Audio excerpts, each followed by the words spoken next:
That is the Seagirls, that is Damage Done. They have their own gig later on in the year. I think it's April the 3rd. They normally go around supporting people, but they've just kind of started making it, and they're doing a few festivals across the summer. So make sure you check them out. A good band. That's Damage Done. Got a lot more tracks to play between now and the end of the show, so stay tuned. But our first guest is in the studio. It's a very warm welcome to East Grinstead Town boss, Leigh Dynam. Thank you. Good evening, Leigh. Welcome to the show. Good to have you here. Thank you for joining us. First time meeting under your management of the Wasps. So welcome to the studio. Pleasure to have you. How's it all going? Yeah, it's going hopefully in the right direction. Yeah. We managed to get our first win about 10 days ago of the season, which is I can't believe I'm saying that. I'm being totally honest. What place to get it though against local rivals? Yes, yeah. Just a bit closer to them. Bit ironic, really. That it was against Paul's team. I've known Paul for many years. But yeah, it had to come at some stage. The performances have been there. Probably out of the 10 games, I'd say the performances have been there in seven and a half of those games. So you need performances. Once performances, then you'll get results. And it's taken a little bit longer than I anticipated in the games. But to pick up your first win away from home against your biggest rivals must have been a great kind of platform to build off of, and the kind of the atmosphere amongst the fans was jubilant from what we saw over Twitter. I mean, has that what's the atmosphere around the club now? Do those kind of things affect the players, or is that more something that the fans enjoy? I think it resonates with the fans because it's such a local derby for the fans. Yeah, we're new in, myself and my management team, and a number of players are new into the club. So we didn't really know about that proper rivalry. Yeah. Having said that, obviously I got into the players before the game and explained to them how important this was, not only for the rivalry, but for us to start climbing up the table. There's one team that goes down this season, and it's not going to be us. But having said that, talk is cheap, and they had to start turning these performances into points. We'd been so close. I mean, we absolutely, about a week and a half before, we absolutely tore Ramsgate apart at home and lost 3-2. Even now, I ask myself, how did we lose? Honestly, they scored 3 goals, so that's how we lost. In the performance itself, I mean, we were just completely gobsmacked how we lost that. And that was a worry for me, where we had such a good performance and still lost against a team that was one place above us. So to win and then get a point in the second fixture, which was obviously on Tuesday, having a man sent off after 20 minutes, scoring an own goal, being 1-0 down, and then coming back to 2-1 and dominating the game really up probably until about the 70th, 75th minute, and we kind of run out of legs. It was a heavy pitch. So yeah, and then obviously Saturday we was called off, and we've got a friendly tomorrow night behind closed doors against Farnborough, my old club, and then off to Whitehawk on Saturday. Tough fixture. So going back to that Ramsgate game, losing a game like that, you said it said it concerned you, but how were the heads after that game? You know, the mindset after losing like that. Was it because obviously it's been a few games. You came into the club at the start of the year. I think it's 10 games in now, isn't it? I believe. But after such a playing so well and not getting a result, I've seen it as a fan.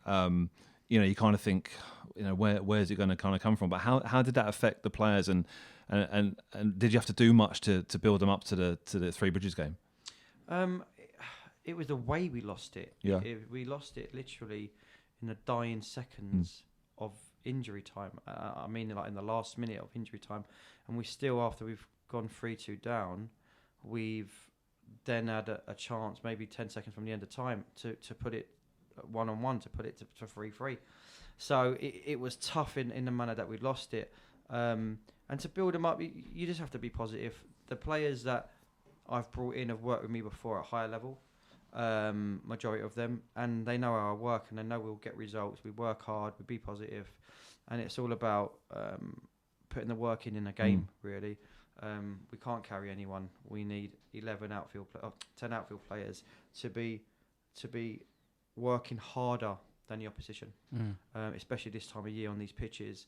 And then the quality that I'm slowly bringing into the club will end up winning the games. And hopefully, we can't get carried away because we beat Three Bridges and they've not been in the best of form. They're down there with us as well. But we had a great result against Whitehawk at home, and we thoroughly deserved that. We just didn't have any quality up top to really kill off any games. But I've brought that in with Dan Thompson from Kingstonian, who watched Dan 2 years ago win the playoff final in the Conference South with Braintree, and I've known Dan. I'd done at Farnborough about 6-7 years ago. Started bringing quality players higher.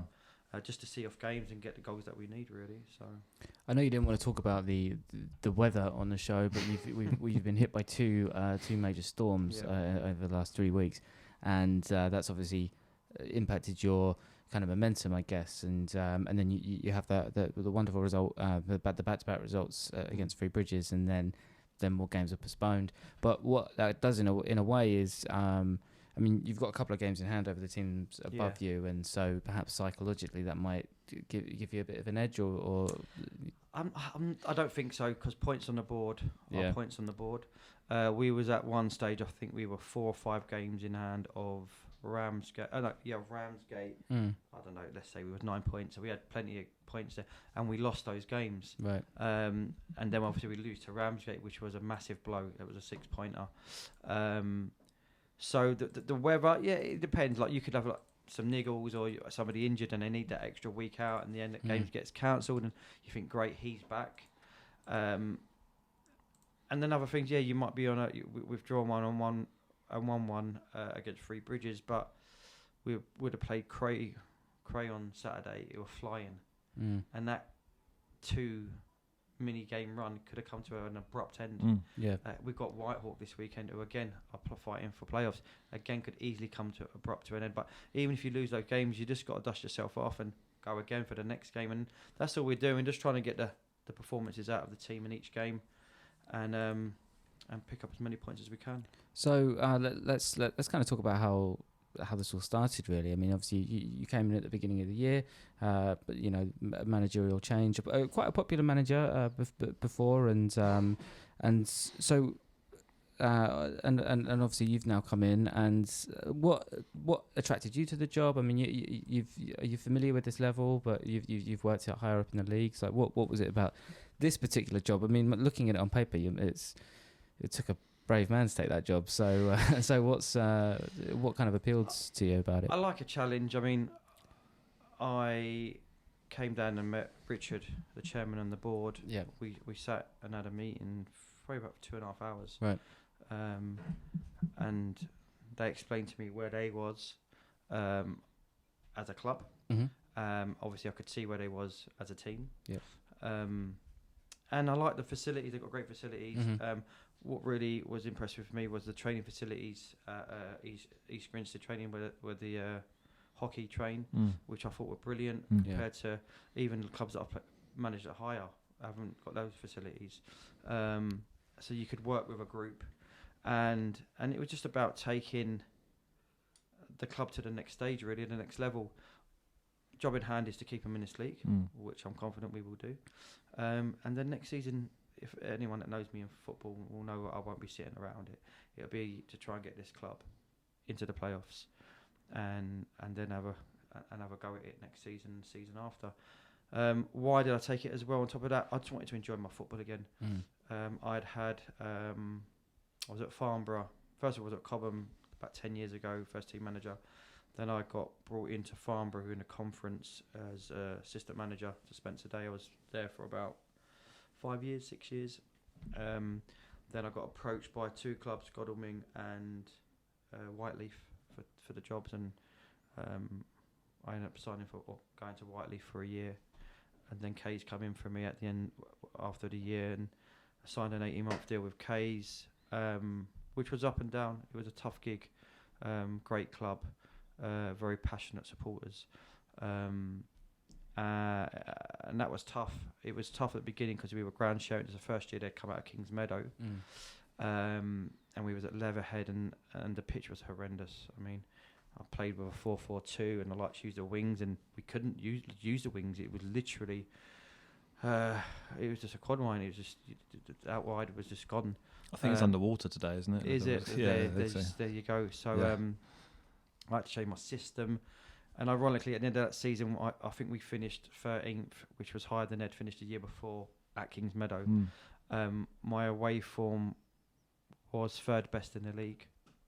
My home form was probably fourth or fifth bottom in the league, which just showed you what was going on. And then the club announced January of that first season that they wanted to have a real good go at it the season after, and we did. I signed some very, very good players permanently on contract to the club. The club were great. They wanted to go for it, and they believed that I could do it. And then I signed some on loan deals. I got a lot of contacts in football, and I signed James Daly, who's a Palace boy. Just gone to Bristol Rovers. Yeah, just signed to Bristol. I mean, he should never have come to our level. It's just that the contacts, and they trusted in what I do. St James, and I had Alfie Doherty, who's now first team regular for Charlton. Ben Dempsey, first team regular for Charlton. And yeah, we started off really poorly. I had about 6 players injured beginning of the season. Slowly got them back, and as soon as we got them back, we flew. Literally from about beginning of October, we flew. And January the 2nd, we were second in the league, looking good. And then literally in the 5th of January, literally from the 1st of January, James Daly was injured for the rest of the season. I lost 6 or 7 key players within about 10 days. Spiraled from there. And it literally spiraled out of control. I couldn't get the players in quick enough. I lost 6 or 7 on a bounce, and that was the end of that, really. So yeah, going back to the question, I just wanted to enjoy it. It was a lot of pressure there, pressure I put on myself, pressure from the expectations that the club had given the fans. And yeah, so that was it. I had the rest of the year out, and this just seemed like a good job to go in and put my stamp on it again, enjoy it myself, and get this club higher than it's ever been before. Well, speaking of fans, I mean, there's plenty of loyal, diehard fans down at East Court. I mean, the loyal followers of the Grinner, they will be. I'm sure they're listening to this now. Will be excited to hear what you're saying in terms of what you can bring to the club and your ambitions, and how very confidently you're saying you're going to stay up this season, which is, well, you'd want to have that, really. There's no ifs or buts about it. You will be staying in this league. How have you felt the reception from the fans in your short time at East Grinstead, and have you built much of a rapport with them yet? Or I think that they've been brilliant. We go over and make sure players go over after every game, win, lose, which has been majority, or draw, which we've had 2 of. And yeah, we applaud them because they are there week in, week out. Do you see that as important, that the players acknowledge the fans? 100%. Yeah.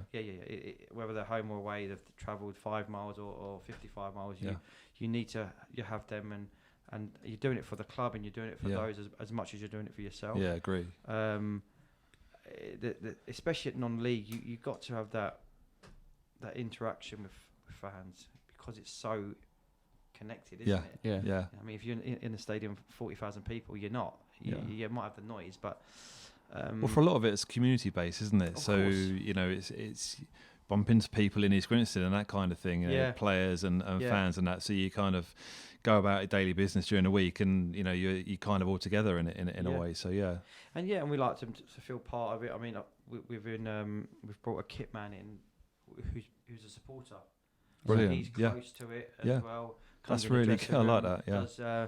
He does it, and he feels involved in it. And I go in the bar and speak to the fans that are there before a game if I see them. But yeah, it's just about. I mean, I truly believe I wouldn't have took this job if you know me. I would not have took this job. I didn't think I could keep him in the league. It wasn't a job I had to take or anything like that. I wanted to take it. I wanted to do it.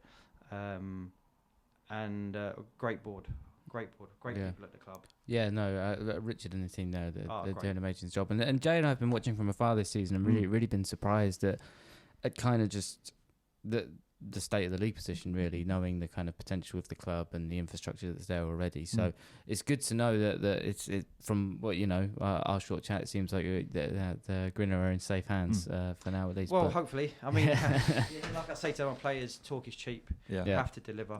But I mean, we do things properly. Whatever club I go to, I use the player tech vests so we can analyse what they do in a game. Okay. It's part of when I take a player on loan from a pro club. They can log in and see what stats they've done within a game. And it's just having that professionalism around that enables you to get the players on board. The first thing I say to a player that if I don't really know him is if I'm signing you, if I don't know much about you, the minimum thing you have to work and you can't hide because we have the vests, so I know exactly what you're doing. So that's the first thing that we look at. But yeah, it's tough, but it's also exciting. What's given you the? It's great to hear you say that you can come into the club and you see that you can make a difference, make a change, and keep them up. What has there been anything just off the top of your head that kind of has encouraged you to think that actually I can save this club from where they are at the moment this season, or is it just the whole package in the organisation and how it works? Just the way that the club's run. With the volunteers that are there. The facilities are brilliant. The training facilities are brilliant. And literally, the only way is up. It's just getting things right on the pitch. The only way is up, really, with these things. Grinstead. The budget is probably the smallest budget in the league by a mile. But then you look at when I was at Whiteleaf, I took them over. They were fifth from bottom, and a year later they were at one stage at top, then second when I left, on the small budget, this kind of level budget. So it can be done. You don't need to throw bundles of money at stuff to get promoted. To have a real good go at it. You just got to get the right players in. Money does help to get the better players, but you also have to get the right combination of players. So and it's good to have contacts in the higher levels to get players that need games, and you can get a bargain that way. So it's going the right way. We're excited to see how the season goes, really, and it's great to have you in the studio. Hopefully we can get you back in at some point later on in the season to see how things are going. Storm's work in our favour because we get good guests on a Tuesday night. But we'll hope that there's no more of that. Definitely. No. We've asked some people on our social media channels to fire a few questions, and we've got one come through from Adam Robinson. I wanted to ask you, what's been the best moment so far in your short time at the club? The final whistle on Saturday against Three Bridges. Against Three Bridges, yeah. Just to know that the win, finally got that win for the club. Well, especially what happened against Ramsgate. Well, exactly, and there've been other games as well where answering two kind of questions is we've shot ourselves in the foot. There's only so much a manager or a coach can do. Football can be a horrible game, can't it? I mean, as soon as they step onto that pitch, it's down to them. You can reshuffle or you can give them tactical advice from the side. But ultimately, correct me if I'm wrong, but I've just lost track of numbers. But in the 10 games, I think we've given away 5 or 6 penalties. We've scored 2 or 3 own goals, and at key moments in games. Hive away. There's nothing in the game. It was windy. I think that it was a windy day that day down at Hive. The 44th minute, ball whips in. Jonathan goes to clear it, clears it with the wrong foot, scores a great goal, but in the wrong net. That's on the 44th minute. That's what I've done that. I've done that. That's what you're known for. And then we get second half, we get it back to 1-1. Yeah. I think we lost. Drew got sent off, and we're holding out for the draw. We're gonna get a draw in injury time. Yeah. And this is not a player. You just clear your lines. Anywhere in your first half, you just clear your lines.